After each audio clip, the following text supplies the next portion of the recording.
അപ്പോൾ പെരുമ്പാവൂർ മണ്ഡലത്തിൽ മൂന്നാം അംഗത്തിനൊരുങ്ങുകയാണ് എൽദോസ് കുന്നപ്പള്ളി. തനിക്കെതിരായ ലൈംഗിക പീഡന വിവാദങ്ങൾ തെരഞ്ഞെടുപ്പിനെ ബാധിക്കില്ല എന്നാണ് എൽദോസ് പറയുന്നത്. സ്ഥാനാർത്ഥിത്വം സംബന്ധിച്ച് താനുമായി ചർച്ചകൾ നടന്നിട്ടുണ്ടെന്നും അന്തിമ തീരുമാനം പാർട്ടിയുടേതാണെന്നും എൽദോസ് കുന്നപ്പള്ളി മീഡിയ വണിനോട് പറഞ്ഞു.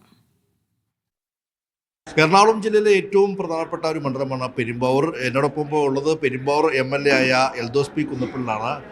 2 വട്ടം കഴിഞ്ഞിരിയും ഒരു മൂന്നാം അംഗത്തിന് തയ്യാറെടുക്കുകയാണ്. എങ്ങനെയൊക്കെയാണ് തെരഞ്ഞെടുപ്പ് പ്രചാരണമൊക്കെ മുന്നോട്ട് പോവുകയാണോ?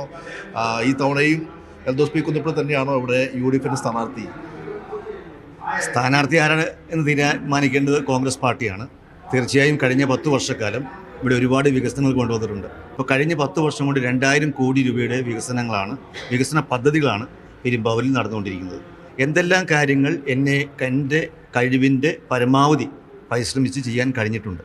അതുകൊണ്ട് തന്നെ ഈ വരുന്ന നിയമസഭാ ഇലക്ഷന് ഇവിടെ ഉജ്ജ്വലമായ വിജയം കൈവരിക്കാൻ കഴിയും. ഇപ്പോൾ പാർട്ടി നേതൃത്വവുമായി ഇത്തരത്തിൽ ഈ തെരഞ്ഞെടുപ്പ് പ്രചരണവുമായി മുന്നോട്ട് പോകാനോ അല്ലെങ്കിൽ ആ തരത്തിൽ വീണ്ടും എൽദോസ് പി കുന്നപ്പള്ളി തന്നെയാണ് സ്ഥാനാർത്ഥി എന്ന രീതിയിലുള്ള ചർച്ചകളൊക്കെ വന്നിട്ടുണ്ടോ? എങ്ങനെയെങ്കിലും സ്വാഭാവികമായിട്ടും പ്രസ്ഥാനങ്ങളാണല്ലോ, അത് ചർച്ചകളൊക്കെ ഉണ്ടാകുമല്ലോ. അത് ചർച്ചകൾ എപ്പോഴും രാഷ്ട്രീയപരമായിട്ടുണ്ടാകും. കോൺഗ്രസ് പാർട്ടിയിൽ ഒരുപാട് ചർച്ചകൾ നടന്നിട്ടുണ്ട്. ഞാനുമായിട്ട് സംസാരിച്ചിട്ടുണ്ട്. അത് ഫൈനൽ ഡിക്ലെയർ ചെയ്യുന്നത് പാർട്ടിയുടെ പ്രസിഡൻ്റാണ്.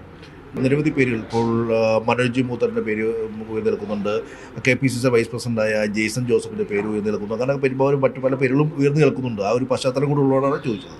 എന്നേക്കാൾ അർഹതപ്പെട്ട ഒരുപാട് പേരുണ്ട് ഇവിടെ.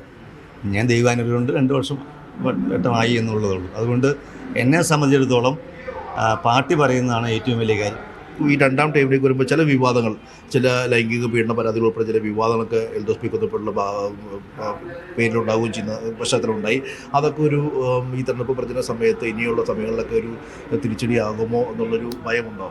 ഞാൻ ആരാന്നുള്ളത് എന്നെ സ്നേഹിക്കുന്നവർക്കും എന്നെ കൊച്ചു മുതൽ അറിയാവുന്ന ആളുകൾക്കും എൻ്റെ മണ്ഡലത്തിലെ ആളുകൾക്കും അറിയാം. അതിനൊക്കെ ഒരു ഉത്തരവുണ്ടാവുമല്ലോ, ഒരു നീതി ഉണ്ടാകുമല്ലോ. അപ്പോൾ ആ നീതി തേടിയിട്ടാണ് ഞാൻ മുന്നോട്ട് പോയിക്കൊണ്ടിരിക്കുക. അതൊന്നും ഇവിടെ ഒരു രീതിയിലും ഒന്നിനെയും അലട്ടുന്നതോ ഭയക്കുന്നതോ ആയ കാര്യങ്ങളല്ല. എന്നാൽ തദ്ദേശ തെരഞ്ഞെടുപ്പിൻ്റെ വലിയ ഒരു നേട്ടം പെരുമ്പാവൂരുണ്ടായി. ആ ഒരു നേട്ടം MLA കൂടി നേട്ടം കൂടിയാണ്. അപ്പോൾ അതുകൊണ്ട് സ്വാഭാവികമായും പാർട്ടി താങ്കൾ തന്നെ ആ ഉത്തരവാദിത്വം ഏൽപ്പിക്കും. അത്തരത്തിൽ മുന്നോട്ട് പോകുന്ന ഒരു ആത്മവിശ്വാസത്തിൽ മുന്നോട്ട് പോവുകയാണ് അല്ലേ?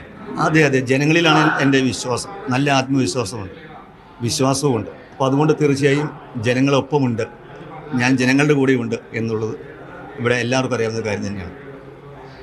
വൺ വേ അല്ല, 2 വേ ആണ്, അങ്ങോട്ടും ഇങ്ങോട്ടും ഉണ്ട്.